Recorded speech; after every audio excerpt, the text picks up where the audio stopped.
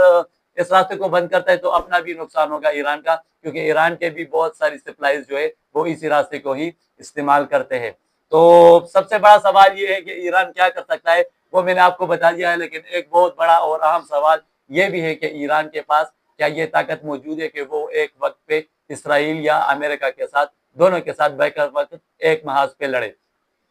تو میرے خیال میں جی نہیں, ایران کے پاس اب اتنی صلاحیت موجود نہیں, کیونکہ ایران کے پاس بیلسٹک میزائل اور کروز میزائل تو بہت ہے, اور ساتھ ہی ساتھ یہ بھی خدشہ ہے کہ ایران کے پاس کوئی نیوکلیئر پاور بھی ہو, لیکن ایران کے پاس کوئی فضائیہ نہیں ہے, ایران کے پاس کوئی ایسی ٹیکنالوجی نہیں ہے, کوئی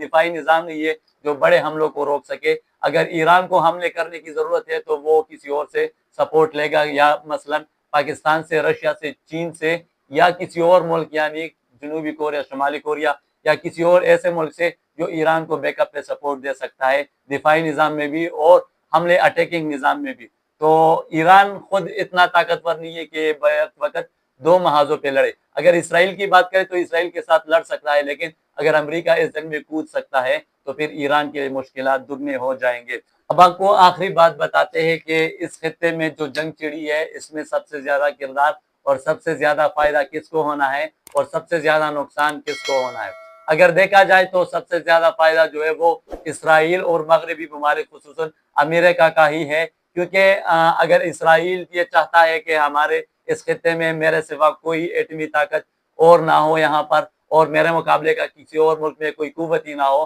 تو اسرائیل یہ چاہتا ہے کہ اس خطے میں میرا ہی راج ہو اور دی گریٹر اسرائیل کی راج جو ہے وہ ہموار ہوتا جائے.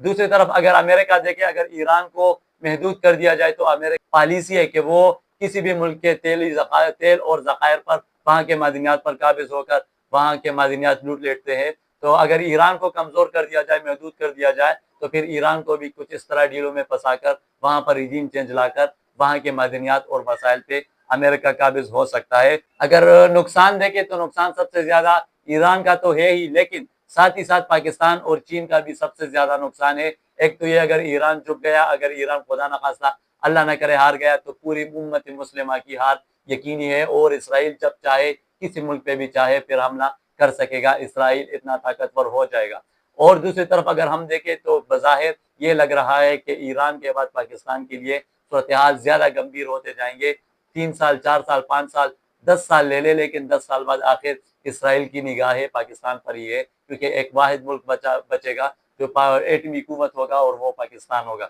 تو پاکستان کو بھی راستے سے ہٹانے کی کوشش یہ لوگ کریں گے. تیسری جو سب سے